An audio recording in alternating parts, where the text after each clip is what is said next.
हाँ, देखिए छात्रों, हम 13वां गद्य पाठ विशेष अध्ययन हेतु नुक्कड़ नाटक इसे देख रहे थे। नुक्कड़ नाटक क्या है वह भी मैंने आपको बता दिया है। नुक्कड़ शब्द का अर्थ भी बता दिया है। नुक्कड़ का अर्थ होता है कोना या चौराहा। और यह नुक्कड़ नाटक ऐसा है कि जो भी समाज में जो भी समस्या होगी उस समस्या पर कोई 4-5 लोग या ज़्यादा लोग एक साथ आकर कोई नाटक करते हैं और उस समस्या की ओर सबका ध्यान आकृष्ट कर लेते हैं। उसके लिए नुक्कड़ नाटक कहा जाता है। नुक्कड़ नाटक की विशेषताएं हम देख रहे थे। उसमें पहली विशेषता जो है वह है तात्कालिकता। इसे हम लोगों ने देख लिया था। अब उसके पश्चात जो गतिशीलता, अचूक लक्ष्य, संक्षिप्तता, सहज भाषा और व्यंग्य शैली, ये जो अन्य विशेषताएं हैं उन विशेषताओं को हम देखने वाले हैं। अब यहाँ पर देखिए, ये जो विशेषताएं हैं, तत्कालिकता पहले हम लोगों ने देख ली हैं। अब दूसरी विशेषता जो है वह है गतिशीलता। नुक्कड़ नाटक के विषय का चयन करते हुए इस बात का ध्यान रखा जाता है कि इसकी प्रवाहमयी धारा में विषय, पात्र तथा दर्शक तेजी से गंतव्य की ओर बढ़े हैं। नाटक के अंत तक किसी को कुछ सोचने का अवकाश नहीं मिलता। इसमें कथ्य और शिल्प का फैलाव नहीं होता है। तो यहाँ पर उन्होंने गंतव्य शब्द जो है, गंतव्य शब्द का अर्थ देखिए, गंतव्य यानी लक्ष्य। अब यह नुक्कड़ नाटक की दूसरी विशेषता जो है वह गतिशीलता, यानी नुक्कड़ नाटक के विषय का चयन करते हुए इस बात का ध्यान रखा जाता है कि इसकी प्रवाहमयी धारा में, क्योंकि वह एक धारा प्रवाह भाषा में प्रस्तुत करना होता है, तो उस धारा में विषय, पात्र तथा दर्शक तेजी से अपने लक्ष्य की ओर, क्योंकि जिस विषय पर यह नुक्कड़ नाटक हो रहा है वह जो लक्ष्य है उस लक्ष्य की ओर यह सब बड़ी गति से बढ़े। नाटक के अंत तक किसी को कुछ सोचने का अवकाश नहीं मिलता। इसमें कथ्य और शिल्प का फैलाव नहीं होता है। सीधे वह अपने गंतव्य की तरफ, लक्ष्य की ओर बढ़ता है। बाद में तीसरी विशेषता है अचूक लक्ष्य। नुक्कड़ नाटक हथियार की तरह जड़, पारंपरिक रूढ़ियों द्वारा किए जा रहे शोषण, अनाचार को खत्म कर वर्गहीन समाज की स्थापना के लिए काम करता है। अब यह तीसरी विशेषता अचूक लक्ष्य है। यह नुक्कड़ नाटक जो है वह हथियार की तरह, जिस प्रकार कोई धारदार हथियार होता है और जो भी पेड़ वृक्ष हमें जड़ से काटना है तो उसे काट देते हैं, उसी तरह यह हथियार जड़, पारंपरिक रूढ़ियों द्वारा किए जा रहे शोषण, अनाचार को खत्म कर वर्गहीन समाज की स्थापना का काम करने का काम जो है यह नुक्कड़ नाटक करता है। चौथी विशेषता है संक्षिप्तता। नुक्कड़ नाटक में संक्षिप्तता का तत्व अनिवार्य है। लंबे लंबे संवाद या विषय का विस्तार इन नाटकों को उबाऊ बना देते हैं। नुक्कड़ नाटक जितना संक्षिप्त होगा उसका प्रभाव उतना ही अधिक होगा।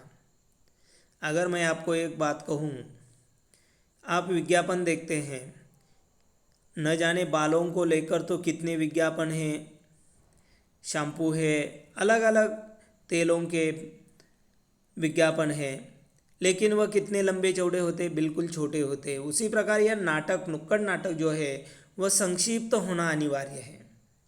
यह इसका मूल तत्व है। अगर लंबे लंबे संवाद या विषय का विस्तार अगर करेंगे तो यह नाटक जो है पूरी तरह से उबाऊ बनेगा। जितना यह नुक्कड़ नाटक संक्षिप्त या छोटा होगा उतना अधिक उसका प्रभाव देखने को मिलता है। पांचवी विशेषता है भाषा और व्यंग्य शैली। नाटककार नुक्कड़ नाटक को प्रायः सहज भाषा और व्यंग्य शैली में प्रस्तुत करता है। 20-25 मिनट में किसी गंभीर समस्या का जनभाषा में प्रस्तुतिकरण नुक्कड़ नाटक की स्वाभाविकता और रोचकता को बढ़ाता है। अब याद ऐसे मान लीजिए ग्रामीण इलाकों में रहने वाले लोग या सभी लोग स्टैंडर्ड भाषा समझ पाते ही ऐसे बात नहीं है।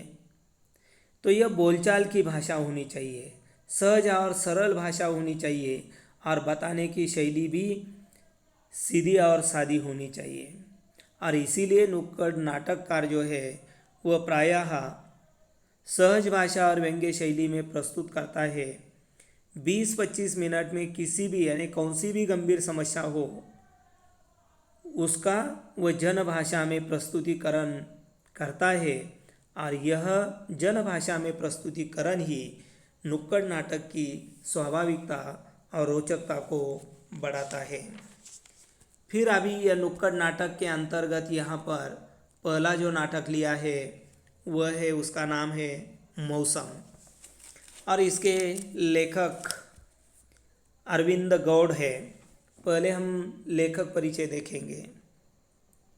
अरविंद गौड़ जी का जन्म 2 फरवरी 1963 को शाहदरा दिल्ली में हुआ। दिल्ली के सरकारी स्कूल से शिक्षा पूर्ण करके आपने इलेक्ट्रॉनिक्स एंड कम्युनिकेशन इंजीनियरिंग में दाखिला लिया। वहाँ से आपका थिएटर और पत्रकारिता की ओर रुझान हो गया। थिएटर से पहले इलेक्ट्रॉनिक मीडिया में कार्य करने के बाद आप दिल्ली विश्वविद्यालय में कुछ समय के लिए कार्यरत रहे। मजदूरों, किसानों, आदिवासियों के साथ विविध आंदोलनों में बुनियादी भूमिका अदा करने वाले नुक्कड़ नाटककार के रूप में आप जाने जाते हैं। आपके नुक्कड़ नाटक देश विदेश में भी मंचित हुए हैं। तो ये अरविंद गौड़ जी जो है उनका जन्म जो है शाहदरा यानी दिल्ली में हुआ था। दिल्ली के सरकारी स्कूल से उन्होंने शिक्षा पूरी की। बाद में उन्होंने इलेक्ट्रॉनिक्स एंड कम्युनिकेशन, जिसे हम ENTC कहते हैं, तो इस इंजीनियरिंग में उन्होंने प्रवेश लिया था और वहाँ से उनका थिएटर और पत्रकारिता की ओर रुझान हो गया और उसके बाद उन्होंने थिएटर से पहले इलेक्ट्रॉनिक मीडिया में कार्य किया। फिर बाद में दिल्ली विश्वविद्यालय में भी कुछ समय के लिए कार्यरत रहे और बाद में यह नुक्कड़ नाटक के रूप में उन्हें जाना लगा और गौड़ जी के नुक्कड़ नाटक देश विदेश में भी मंचित हुए हैं। उनकी प्रमुख कृतियाँ कुछ इस प्रकार है। नुक्कड़ पर दस्तक नुक्कड़ नाटक संग्रह, अनटाइल्ड, आई विल नॉट क्राई, अहसास एकल नाट्य हैं तथा कुछ पटकथाएँ। गौड़ जी निर्देशित नाटक कोर्ट मार्शल का भारत में 450 से अधिक बार मंचन हुआ है। मंचन हुआ यानी उसका खेल प्रदर्शित हुआ है। अब पाठ परिचय देखिए। अरविंद गौड़ जी ने मौसम नुक्कड़ नाटक में मानव जीवन से जुड़ी विभिन्न सामायिक समस्याओं को उजागर किया है। पानी की समस्या दिन ब दिन विकराल रूप धारण करती जा रही है।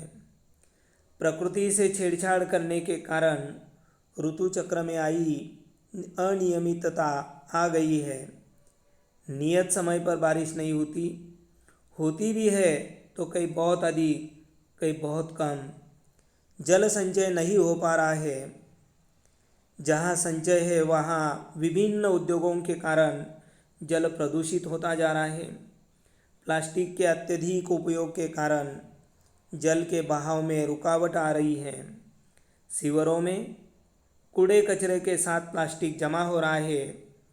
प्रस्तुत नुक्कड़ नाटक के माध्यम से लेखक ने इन समस्याओं का चित्रण कर सबका ध्यान इस ओर आकर्षित किया है। इस रचना में 9 दृश्य हैं। जिनके माध्यम से बारिश की अनियमितता के कारण सामाजिक जीवन पर होने वाले परिणामों को उजागर किया है। अब यह अरविंद गौड़ जी जो है उनका यह मौसम नुक्कड़ नाटक जो है, इस नाटक में उन्होंने मानव जीवन से जुड़ी जो अलग अलग समस्याएं हैं उन समस्याओं को उजागर करने का काम किया है। अब पानी की समस्या लीजिए। अभी इस साल पानी तो हमारे यहाँ ठीक है, लेकिन 2 साल पहले की बात अगर हम करते हैं तो पानी के लिए कितनी एक विकट समस्या पैदा हो गई थी, आप सभी ने अनुभव लिया है। तो यह पानी की समस्या दिन ब दिन एक विकराल रूप यानी भयानक रूप धारण करती जा रही है। तो यह विकराल रूप क्यों पानी की समस्या ने धारण किया है, इसका कारण भी उन्होंने बताया कि प्रकृति यानी सृष्टि से आज हम लोग छेड़छाड़ करते हैं। छेड़छाड़ यानी जंगलों की कटाई हो रही है, बड़ी निर्ममता से कटाई कर रहे हैं, जिसके कारण ऋतु चक्र में भी अनियमितता आ गई है। नियत समय पर बारिश नहीं होती है, अगर होती भी है तो कहीं पर बहुत अधिक बारिश होती है तो कहीं पर बिल्कुल कम होती है, नहीं के बराबर। और जल के उपयोग के कारण जल के बहाव में रुकावट आ रही है। सीवर का अर्थ होता है मल प्रणाली। सीवर यानी मल प्रणाली। आप कहेंगे मल प्रणाली क्या है, तो मल प्रणाली यानी ड्रेनेज जिसे हम कहते हैं। तो उसमें कूड़े कचरे के साथ, मान लीजिए अभी आप लोग चॉकलेट खाते हैं, जो भी चॉकलेट के ऊपर का जो प्लास्टिक का कागज़ है हम क्या करते हैं, कहीं भी फेंक देते हैं। तो ऐसे ही ये प्लास्टिक जो है या कूड़े कचरे के साथ प्लास्टिक जमा हो रहा है। प्रस्तुत नुक्कड़ नाटक के माध्यम से लेखक ने इन्हीं समस्याओं की ओर हमारा ध्यान खींचा है। ये जो मौसम रचना है या मौसम नाम का जो यह नुक्कड़ नाटक है, इसमें कुल मिलाकर 9 दृश्य हैं और इन 9 दृश्यों के माध्यम से उन्होंने बारिश की अनियमितता के कारण सामाजिक जीवन पर होने वाले परिणामों को दर्शाया गया है। अब यहाँ पहला गीत देखिए। देख ले ओ इंसान तूने क्या कर दिया, देख ले ओ इंसान तूने क्या कर दिया, आकर तू देख ले इस नाटक में, आकर तू देख ले इस नाटक में। क्या है तेरी जिम्मेदारी, क्या तूने की वफादारी, क्या तूने लूट लिया इस संसार से, हो हो हो हो हो हो हो हो हो हो हो। देख ले ओ इंसान तूने क्या कर दिया, देख ले ओ इंसान तूने क्या कर दिया, आकर देख ले इस नाटक में, आकर देख ले इस नाटक में। क्या है तेरी जिम्मेदारी, क्या तूने की वफादारी, क्या तूने लूट लिया इस संसार से, हो हो हो हो हो हो हो हो हो हो हो हो। तो इस प्रकार का यह पहला दृश्य है। तो इसके माध्यम से देखिए, इस प्रकार कोई यानी यह अगर कोई गाने लगता है या 4-5 आदमी एक साथ आ जाते हैं, इकट्ठा होते हैं और इस प्रकार अगर वह बता रहे इसके माध्यम से कि देख ले ओ इंसान, यानी आने जाने वाले सभी जो इंसान इंसान से कह रहे हैं कि ओ इंसान तू देख ले तूने क्या कर दिया है, तूने क्या किया है। अगर तेरी समझ में नहीं आता है तो इस नाटक में आकर देख, सुन ले क्या किया है। फिर पूछा जाता है क्या है तेरी जिम्मेदारी, क्या तूने की वफादारी। और पूछा जाता है कि क्या आपकी जिम्मेदारी क्या है, वो मालूम है आपको। क्या तूने वफादारी निभाई है, ईमानदारी से काम किया है। क्या तूने लूट लिया इस संसार से, क्या इस संसार को ही तूने लूट लिया है। फिर ये कोरस में यह कहा यानी गाया जाता है, हो हो हो हो हो हो हो हो हो हो हो हो। और यही बात फिर आगे उन्होंने देख ले ओ इंसान तूने क्या कर दिया, आकर देख ले तू, आकर देख ले इस नाटक में, क्या है तेरी जिम्मेदारी, क्या तूने की वफादारी, यानी लोगों से आकृष्ट किया है। अब देखिए इसमें दृश्य 1, पहला आदमी क्या कहता है, देखिए ये देख। आदमी 2, भाई कितना गंदा पानी है, इस पानी को पी लिया हो गया है क्या? आदमी एक, ये पानी हम सबको सबके घरों में आता है और इस पानी की वजह से मेरा यह हाल हो गया है। अब यहाँ पर यह पीलिया, पीलिया जिसे अंग्रेजी में जॉन्डिस कहा जाता है, अंग्रेजी में उसे जॉन्डिस कहते हैं। यानी इसका मतलब यह है कि आँख, त्वचा, नाखून सब पीले हो जाना, उसके लिए पीलिया कहा जाता है। अभी यह नाटक पेश करने वाले जो लोग हैं, जो आदमी है, उसमें से पहला आदमी कहता है कि देख, दूसरा आदमी कहता है भाई कितना गंदा पानी है, क्या इस पानी को पीलिया हो गया है, ये तो पूरा पीला हो गया है। फिर पहला आदमी कहता है कि अरे ये पानी हम सबको, हमारे घर में ऐसा ही पानी आ जाता है और जिसके कारण मेरे ये हाल हो गए हैं। क्या हाल हो गए देखिए। दूसरा आदमी कहता है यार तू तो गंजा हो गया एकदम। गंजा, गंजा का अर्थ होता है बाल गिरने की बीमारी। यानी बाल गिरने से क्या होता है मालूम है मराठी में, जिसे हम क्या कहते हैं, टक्कल, टक्कल पड़ने।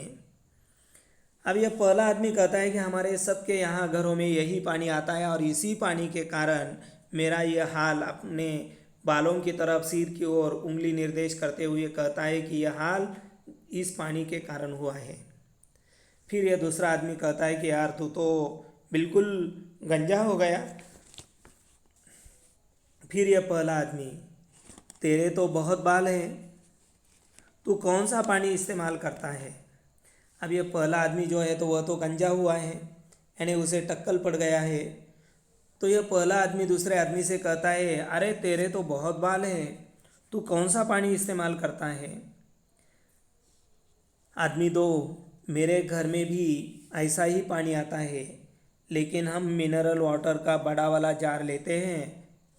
पहला आदमी वह 90 रुपये वाला, दूसरा आदमी हाँ वही, मैं और मेरी बीवी उसी का पानी पीते हैं, उसी से नहाते हैं और जिस दिन वह जार न आ जाए तो मेरी बीवी नहाती ही नहीं।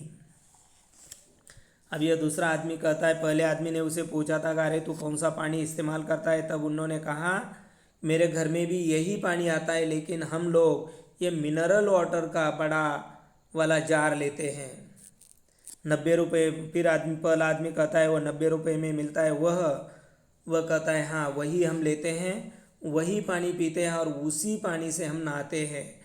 अगर एक आध दिन हमारे घर में वह जार नहीं आता है तो मेरी बीवी नहीं नहाती है। पहला आदमी, धत तेरे की, क्या करे, बीवी के लिए इतना तो करना ही पड़ता है। तात्पर्य यह है कि जो पानी आजकल प्रदूषित होता जा रहा है, ये जो पानी प्रदूषित हो रहा है, इस पानी के लिए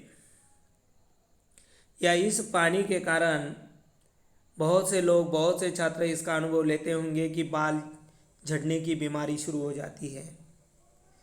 क्योंकि आजकल जो भी पानी है वह पानी पूरी तरह से प्रदूषित है और प्रदूषित पानी की वजह से या जिसमें क्षार की मात्रा ज़्यादा होती है, ऐसे पानी से अगर हम नहाते हैं तो बाल झड़ने की बीमारी हो जाती है।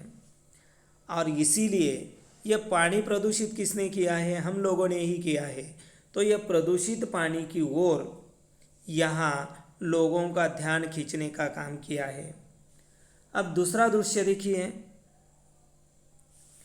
पहला आदमी, भाई अक्टूबर आ गया, अभी तक मानसून नहीं आया और ऊपर से इतनी गर्मी। दूसरा आदमी, लगता है प्रकृति हमसे नाराज हो गई है, खुद ही देख लो, कहीं बाढ़ आ रही है, कहीं सूखा पड़ रहा है, समझ नहीं आ रहा क्या हो रहा है। अब यह दूसरा दृश्य जो है, पहले दृश्य में हम लोगों ने देख लिया और आपको भी मालूम है कि जो भी हमारे यहाँ यह कूप नलिका, जिसे हम बोर कहते हैं, बोरवेल होता है, बोरवेल का जो पानी होता है वह कैसा होता है? प्रदूषित होता है, उसमें क्षार की मात्रा ज़्यादा होती है और ऐसे पानी से अगर हम नहाते हैं तो बालों में चिपचिपाहट हो जाती है, बाल झड़ने की बीमारी हो जाती है। अगर ऐसे पानी से हम कपड़े धोते हैं तो कपड़े भी नहीं निकलते हैं। तो इस प्रकार यह पानी, प्रदूषित पानी के कारण यह समस्याएं हो जाती है। अब दूसरे दृश्य में पहला आदमी कहता है कि भाई अभी अक्टूबर आ गया है, अक्टूबर महीना, अभी तक मानसून नहीं आया है। और आपको मालूम है कि मानसून कब शुरू होता है? जून से शुरू, 15 जून से मानसून शुरू हो जाता है। जून गया, जुलाई गया, अगस्त गया, सितंबर गया और अक्टूबर आ गया। यानी अक्टूबर में यह बरसात का मौसम खत्म हो जाता है, वर्षा ऋतु खत्म होती है। और वह कहता है कि मानसून नहीं आया और ऊपर से देखिए कितनी गर्मी है। दूसरा आदमी कहता है कि लगता है प्रकृति, प्रकृति यानी सृष्टि, सृष्टि हम लोगों से नाराज़ हो गई है। खुद ही देख लो, कहीं पर हम भी टेलीविज़न पर देखते हैं कि कहीं पर बादल फटने की वजह से यानी बहुत ही बाढ़ की समस्याएं आई है। यानी कहीं बाढ़ आ रही है, कहीं सूखा पड़ रहा है, समझ नहीं आ रहा है कि यह सब क्या हो रहा है। फिर तीसरा आदमी कहता है भैया देखना, दिसंबर जनवरी में बारिश होगी बेमौसम। और ये तीसरा आदमी कहता है कि भाई अब दिसंबर और जनवरी में देखना बारिश होगी और वह बेमौसम होगी, क्योंकि दिसंबर और जनवरी यह सर्दी का मौसम होता है और सर्दी के मौसम में यानी बेमौसम ये बारिश होगी। फिर चौथा आदमी क्या कहता है? देखिए, पूरी दुनिया में कलयुग फैल गया है, पूरी दुनिया में यह कलयुग फैल गया है, कलयुग, और वह भी तुम जैसे पापियों की वजह से। कूड़ा करकट तुम फैलाओ, पोल्यूशन तुम करो, गंदगी तुम फैलाओ। अब ये चौथा आदमी बता रहा है कि देखिए पूरी दुनिया में यह कलयुग, कलयुग यानी कलयुग जिसे हम कहते हैं, अब कौन सा युग चल रहा है? कलयुग फैला है। और यह कलयुग, और वह भी तुम जैसे पापियों को, अन्य 2-3 आदमियों को वह कहता है कि तुम जैसे पापियों की वजह से यह कलयुग फैला है। आप लोग कूड़ा करकट यह फैलाने का काम करते हो, जिसके कारण यह पोल्यूशन, पोल्यूशन यानी प्रदूषण तुम लोग कर रहे हो, जिसके कारण गंदगी फैल रही है। फिर यह पहला आदमी कहता है अच्छा जी भाई साहब, और जो आपकी 4-4 फैक्ट्रियां हैं उनका कूड़ा कचरा कहाँ पर जाता है? ये 4 नंबर का आदमी कहता है वही जहाँ बाकी फैक्ट्रीज का जाता है। बोलो सभी नदियों की कोरस में जय। बस दूसरा आदमी, बस इसीलिए प्रकृति हमसे रुष्ट है। चौथा आदमी, आपके कहने का मतलब है कि मेरे अकेले की फैक्ट्री की वजह से प्रकृति नाराज हो गई है? जी नहीं, हम सब की वजह से। अब यहाँ देखिए यह नदियाँ किस प्रकार प्रदूषित होती जा रही है। तो जब यह चौथा आदमी जो है, जब यानी चौथे आदमी ने इन तीनों भी आदमियों को कहा था कि आप लोग पापी है, आप जैसे पापी लोग ये कूड़ा करकट कहीं पर भी फेंक देते हैं, फैलाते हैं, जिसके कारण यह पोल्यूशन बढ़ता जा रहा है, गंदगी बढ़ती जा रही है। तब यह पहला आदमी कहता है कि अच्छा भाई साहब, मुझे यह बताइए कि आपकी 4-4 फैक्ट्रियाँ हैं और यह फैक्ट्री से निकलने वाला गंदा पानी, कूड़ा कचरा कहाँ पर जाता है वह बताइए। तब यह चौथा आदमी कहता है कि जहाँ बाकी फैक्ट्रीज का जाता है, बोलो सभी नदियों की जय। और फिर यह दूसरा आदमी कहता है कि बस इसीलिए यह प्रकृति, यह सृष्टि हम लोगों से रुष्ट हो गई है, नाराज हो गई है। तब यह चौथा आदमी कहता है आपके कहने का मतलब यह है कि मेरे अकेले की फैक्ट्री की वजह से यह सृष्टि नाराज हो गई है? तीसरा आदमी कहता जी नहीं, हम सब की वजह से। इस प्रकार यह नदियाँ जो है प्रदूषित होती जा रही है, उसकी ओर उन्होंने उसकी ओर लक्ष्य खींचा है। अब यह तीसरा दृश्य देखिए, लड़की यानी पहली लड़की, चलो चलो शॉपिंग के लिए चलते हैं। दूसरी लड़की, लेकिन आपको खरीदना क्या है? पहली लड़की, मुझे 4-5 छाते खरीदने हैं। दूसरी लड़की, आप छातों का क्या करोगी? बारिश तो इस बार हुई नहीं। पहली लड़की, तुमने न्यूज़ नहीं देखी? कश्मीर में बाढ़ आ गई है बादल फटने की वजह से। दूसरी लड़की, लेकिन बाढ़ में छाते भी क्या कर लेंगे। पहली लड़की, तो ये काम करते हैं, स्विमिंग कॉस्ट्यूम ले लेते हैं।